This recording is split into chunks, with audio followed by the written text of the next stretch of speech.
سب سے پہلا ادب یہ ہے، ویسے تو آپ چلتے پھرتے بھی دعا کر سکتے ہیں، دل میں بھی دعا کر سکتے ہیں، لیکن اگر آپ باقاعدہ دعا کرنا چاہتے ہیں باوضو ہو جائیے، باوضو ہو کے آپ قبلہ رخ ہو کے بیٹھ جائیے، اپنے ہاتھوں کو اٹھا لیجیے، ہاتھوں کو اٹھانے کے بعد اللہ ذوالجلال کی کثرت سے تعریف کیجیے، اور اللہ ذوالجلال کی کثرت سے تعریف کرنے کے ساتھ ساتھ اپنے گناہوں کا اعتراف کیجیے، اقرار کیجیے، اللہ میں مانتا ہوں مجھ سے غلطی ہو گئی، چاہتے نہ چاہتے۔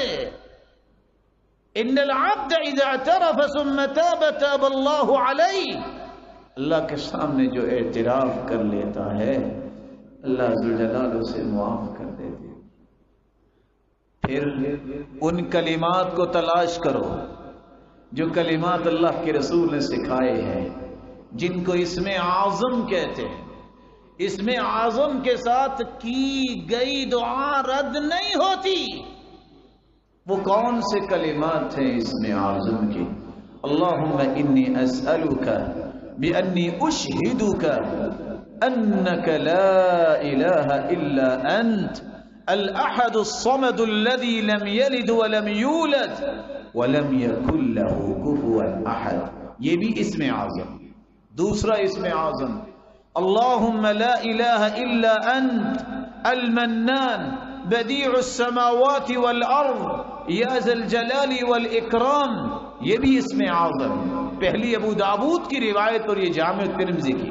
اور تیسرا اسم اعظم اللہم انی اسألک بأن لک الحمد لا الہ الا انت وحدک لا شریک لک المنان بدیع السماوات والارض ذو الجلال والاکرام، یہ بھی اسم اعظم۔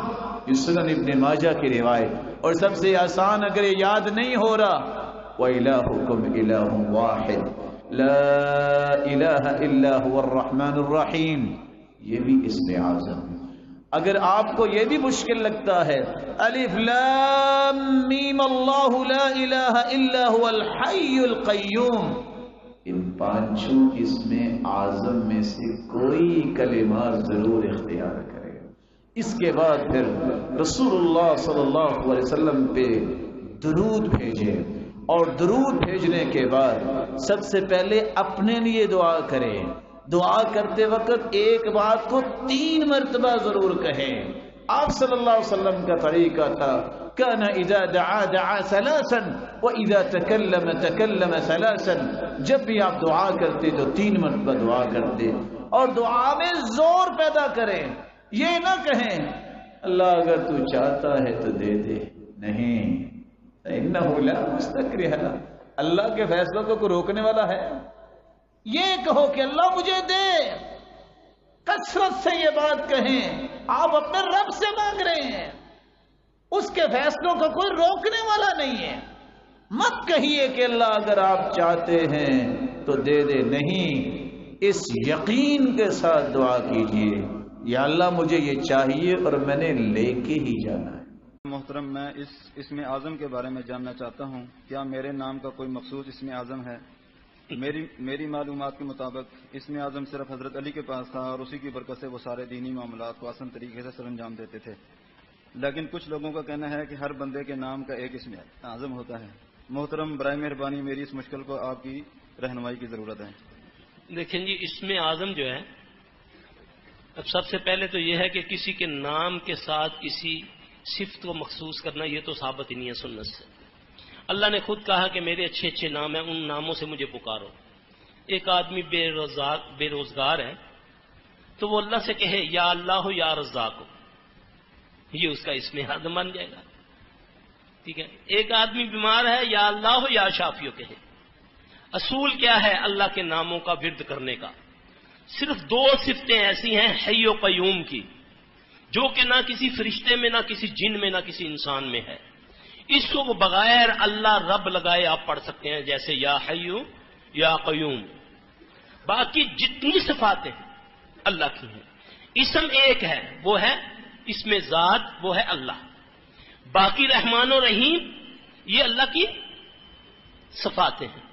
اب جتنی صفات کو تم پکارو گے، یا اللہ ہو یا رحمان ہو، یا اللہ ہو یا قدوس ہو، اگر جس نے خالی یا قدوس ہو یا قدوس ہو یا جبار ہو یا جبار ہو پڑھا، وہ پھنس جائے گا. یہ میری بات یاد رکھنا. یہ تجربے سے بتاتا ہوں. میرے پاس مریض آتے ہیں بڑے بڑے پیر چلا کاٹنے والے کہ جی ہمارے مرشد نے بولا کہ اتنے لاکھ بار یا بدیو پڑھو یا بدیو پڑھو. اب بدیو تو کیا ہے؟ اللہ کی صفت تو ہے، لیکن لگاؤ تو صحیح ساتھ یا اللہ ہو یا بدیو، ورنہ بدیو نامی جتنے جن ہوں گے آ کر چمڑ جائیں گے تجھے، جسے کہتے ہیں یہ موکل ہیں. اللہ نے بھی کچھ اصول وعدہ کیے ہیں. آپ دعائیں پڑھ کے دیکھ لیں قرآن پاک میں، یا رب لگا کر یا اللہ لگا کر، اللہم اللہ لطیف بعبادہ یرزق من یشاء وہو القوی العزیز. یعنی کہ صرف دو صفتیں بغیر اسم لگائے پڑھی جا سکتی ہیں. باقی جو اسم اعظم ہے، اسم اعظم کے لیے دو چیزیں ہمیں حدیث سے ملتی ہیں. ایک ہے وَإِلَٰهُكُمْ إِلَٰهٌ وَاحِدٌ لَا إِلَٰهَ إِلَّا هُوَ الرَّحْمَٰنُ الرَّحِيمُ الف لام میم اللہ لا الہ الا هو الحی القیوم. اس کے اندر اسم اعظم ہے. یہ حدیث سے صحیح ہے.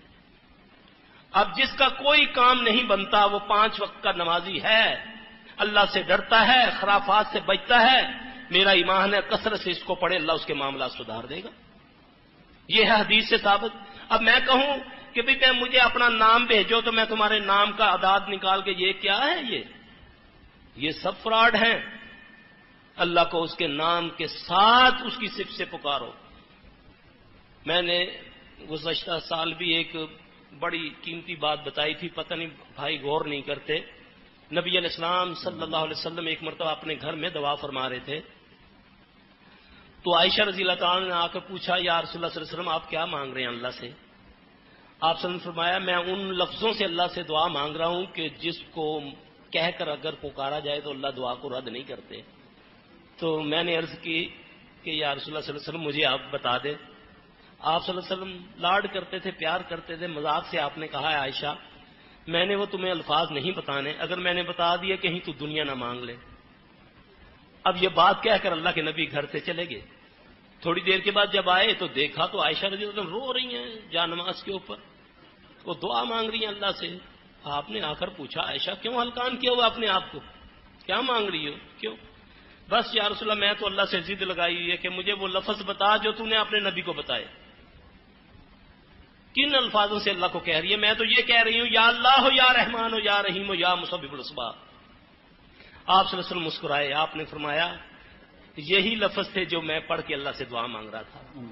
میرے بھائی کیا یہ مشکل ہے؟ اصل معاملہ یہ ہے کہ ہم نے اپنے رب سے اپنا تعلق بڑا کمزور رکھا ہوا ہے. یہ بات رسول اللہ صلی اللہ علیہ وسلم نے فرمائی. میرا ایمان ہونا چاہیے کہ میرا سبب پیدا نہیں ہو رہا، بیٹی کے رشتے نہیں ہو رہے، کاروبار کا مسئلہ حل نہیں ہو رہا، میں ذرا یقین سے تو کہوں یا اللہ ہو یا رحمان ہو یا رحیم ہو یا مسبب الاسباب. مسبب الاسباب دیکھو کیسے بناتا ہے.